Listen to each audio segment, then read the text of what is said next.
নমস্কার। হ্যালো, আমি ডক্টর রমিজ ইসলাম। আমি আপনার নেফ্রোলজিস্ট। আজকে আমরা কতগুলো বিষয় নিয়ে কথা বলবো। বিষয়টা হলো কিডনি এবং কিডনি সংক্রান্ত অসুখ। আপনি এবং আপনার নেফ্রোলজিস্ট বা আপনার ডাক্তারবাবু এবং আপনার সমস্যাগুলো নিয়ে। নেফ্রোলজিস্ট হলেন একজন কিডনি বিশেষজ্ঞ। আমি একজন কিডনি বিশেষজ্ঞ হিসেবে আমি আপনাকে কোথায় কোথায় হেল্প করতে পারি, আর আপনি আমার কাছে কখন, কি জন্য, কিরকম সময় আসতে পারেন এবং আপনি আমার কাছে কি ধরনের পরামর্শ পেতে পারেন।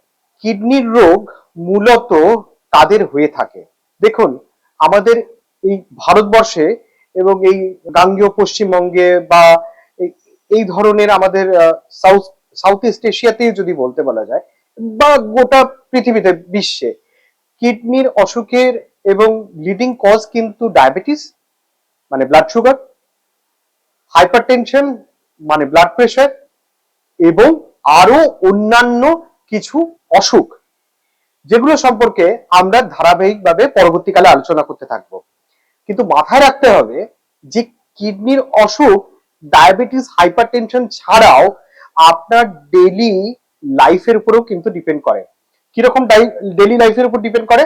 আপনার হ্যাবিটস, আপনি কি ধরনের খাবার খাচ্ছেন এবং কি ধরনের ওষুধ খাচ্ছেন। আপনি কি মাত্রা অতিরিক্ত ভাবে কোনো ব্যথার ওষুধ খাচ্ছেন বা ব্যথার মলম লাগাচ্ছেন, আপনার কিডনি কিন্তু ড্যামেজ হতে পারে। আপনার ব্লাড প্রেশার কি ভীষণভাবে আনকন্ট্রোল, তার মানে কি আপনি ব্লাড প্রেশারের ওষুধ ঠিক সময়ে খাচ্ছেন না বা নিয়মিত খাচ্ছেন না, আপনার কিডনি কিন্তু ড্যামেজ হতে পারে।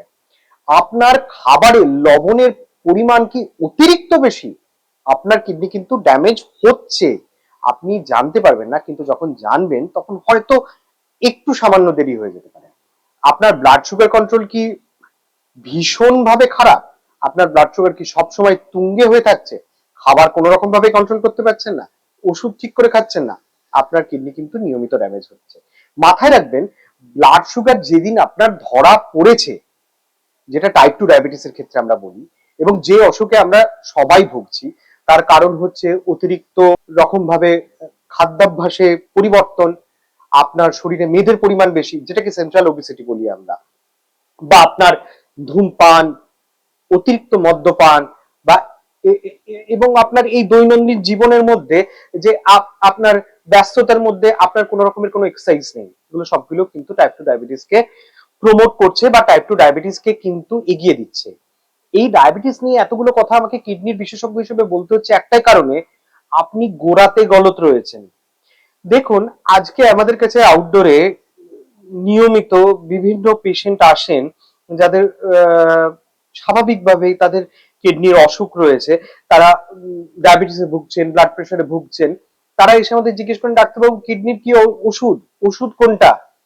আমি তাদেরকে একটাই কথা বলি, কিডনির ওষুধ দুটো, যেগুলো আপনার ফিজিশিয়ান ডাক্তারবাবু অলরেডি প্রেসক্রাইব করে দিয়েছেন। একটি হলো ডায়াবেটিসের ওষুধ, সুগারের ওষুধ, আরেকটি হলো আপনার ব্লাড প্রেশারের ওষুধ, যেগুলো ভীষণভাবে ইম্পর্টেন্ট কন্টিনিউ করা। এরপরেও আরো অনেক ধরনের ওষুধ রয়েছে যেগুলো আমরা নিয়মিত খেতে পারি, কিন্তু তার আগে গোড়াতে বেসিকটা কিন্তু সুগারের ওষুধ এবং প্রেশারের ওষুধ। আর কি? দেখুন, হেলদি হ্যাবিটস, ডাক্তারবাবু আপনার আমার সুগার হয়েছে, ডাক্তারবাবু আমার কিডনির অসুখ রয়েছে, ডাক্তারবাবু আমার ব্লাড প্রেশার রয়েছে, আমি কিরকম ভাবে একটা কিডনির অসুখের জন্য হেলদি খাবার খেতে পারি? কিডনির অসুখের জন্য হেলদি খাবার আপনি সেটাই খেতে পারেন যেটা আপনার সুস্থ অবস্থায় অ্যাকচুয়ালি খাওয়ার কথা, যেটা আপনার রেগুলারলি কোনো অসুখ না থাকলেও খাওয়ার কথা, সেটাই কিন্তু কিডনির জন্য প্রযোজ্য একটা ডায়েট। তার মানে কি? যেটাকে আমরা অলরেডি বিভিন্ন ইন্টারন্যাশনাল সোসাইটি বা ওয়ার্ল্ড হেলথ অর্গানাইজেশন যেটাকে প্রমোট করেছে, ড্যাশ ডায়েট। ড্যাশ ডায়েটের মাধ্যমে আমরা কি বোঝায়? ফলের মাত্রা বেশি, মাংসের মাত্রা কম, নুনের মাত্রা কম, ব্যাস। আর কি? আর তো কিছু নেই।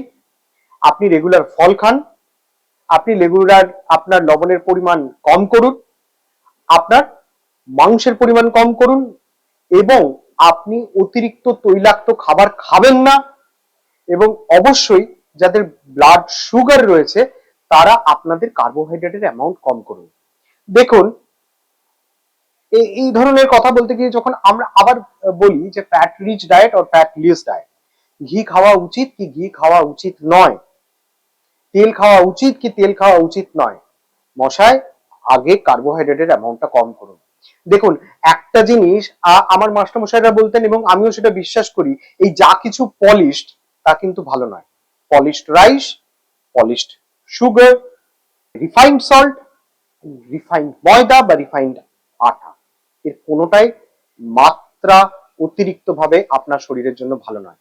এগুলো কম করুন, আপনার শরীরে ফ্যাটের অ্যামাউন্ট অলরেডি কমে যাবে, কারণ সুগার থেকে ফ্যাটে কনভার্সন হয়। যেটা মাথায় রাখতে হবে যে আমরা বারবার বলি যে ফাস্ট ফুড আপনারা খাবেন না, তার কারণ হচ্ছে ফাস্ট ফুড আর আপনার বাড়ির খাবারের মধ্যে সমস্যাটা কোথায়? সমস্যাটা হচ্ছে ওই রিহিটেড অয়েল। যতবার অয়েলটা রিহিট হচ্ছে এবং সেম অয়েলটা রিহিট হচ্ছে তার মধ্যে কিন্তু কার্সিনোজেনের অ্যামাউন্ট বাড়ছে, তত কিন্তু যে ফ্যাটি অ্যাসিডস গুলো রয়েছে, পলিআনস্যাচুরেটেড ফ্যাটি অ্যাসিডস, যেগুলো আপনার জন্য ভালো, সেগুলো তত স্যাচুরেটেড হচ্ছে, তত ব্রেকডাউন হচ্ছে, এবং এগুলো কিন্তু অ্যাকচুয়ালি আপনার কিডনির পরোক্ষভাবে এবং সম্মুখ সমরে আপনার কিডনি খারাপ করছে। এবং তাতে কি হচ্ছে? আপনার শরীরের মেটাবলিজম খারাপ হচ্ছে, আপনার শরীরে কন্টিনিউয়াসলি একটা অ্যাসল্ট হচ্ছে, এবং তাতে কি হচ্ছে? আপনার মেটাবলিক ডিসঅর্ডারস হচ্ছে। মেটাবলিক ডিসঅর্ডারস মানে কি বলছি? আপনার central obesity, uncontrolled blood sugar, uncontrolled blood pressure, এবং আপনার অল্টার্ড লিপিড প্রোফাইল। তাহলে আপনার কিডনিকে সুস্থ রাখার জন্য ধরে নেওয়া যাক কি কি করতে হবে। সকাল থেকে যদি শুরু করি, 8 ঘন্টা এক্সারসাইজ ডেলি, অ্যাটলিস্ট সপ্তাহে 5 দিন। 2 নাম্বার ড্যাশ ডায়েট, তার মানে হচ্ছে ফলের সংখ্যা বেশি, মাংসের পরিমাণ কম এবং লবণ কম। আর কি কি হয়ে গেল? প্রেসক্রিপশন ছাড়া মাত্রা অতিরিক্ত ভাবে কোনো ব্যথার ওষুধ খাবেন না, এবং কোনো অল্টারনেটিভ মেডিসিন নিতে হলে সেটা অবশ্যই ডাক্তারের প্রেসক্রিপশন ছাড়া কখনোই নেবেন না। এবং তার সঙ্গে কি হয়েছে? আপনার যদি ব্লাড সুগার থাকে, ব্লাড প্রেশার থাকে, সেগুলোকে আপনি কন্ট্রোল করুন, আপনার কিডনি সুস্থ থাকবে। ডাক্তারবাবু, আমার কিডনির অসুখ রয়েছে, তাহলে কতটা জল খাওয়া উচিত আপনার?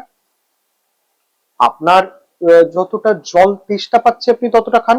হ্যাঁ, তবে কি অ্যাডভান্সড কিডনি ফেলিওরে অনেক সময় দেখা যায় যে আপনার ক্রিয়েটিনিনটা অনেকটা বেড়ে গেছে। ইজিএফআর বলে যে জিনিসটা আমরা এখন মেজার করে চলেছি, এস্টিমেটেড জিএফআর, সেটা ভীষণভাবে অ্যালার্মিং ভাবে কমে গেছে। সেক্ষেত্রে কিন্তু আপনাকে জলের পরিমাণ কম করতে হবে। তার কারণ ডাক্তারবাবু অলরেডি আপনাকে ডায়েটরবাল অ্যাসিডস বলে ট্যাবলেটটি দিয়ে রেখেছে, যেটি হচ্ছে আপনার ডাইউরেটিক, যে ওষুধটি খেলে কিন্তু আপনার অলরেডি বেশি পরিমাণে আমরা শরীর থেকে পেচ্ছাপ করাচ্ছি, কারণ আপনার কিডনি যে ড্যামেজ রয়েছে সেটাকে অ্যাসিস্ট করবার জন্য। তাহলে আপনার জলের মাত্রাটাও কমানো উচিত। সেক্ষেত্রে ডাক্তারবাবুর পরামর্শ ছাড়া কিন্তু জল কম করা উচিত না। কিন্তু মাথায় রাখতে হবে কিডনির অসুখ 2 ধরনের হয়। অনেকগুলো ধরনের মধ্যে একটা ধরন রয়েছে, এরকম অনেক মানুষ রয়েছে যেখানে যাদের কিন্তু কিডনির অসুখ হলে পা ফুলে, আরো কিছু মানুষ রয়েছে যাদের কিডনির অসুখ হলে পা ফুলে না।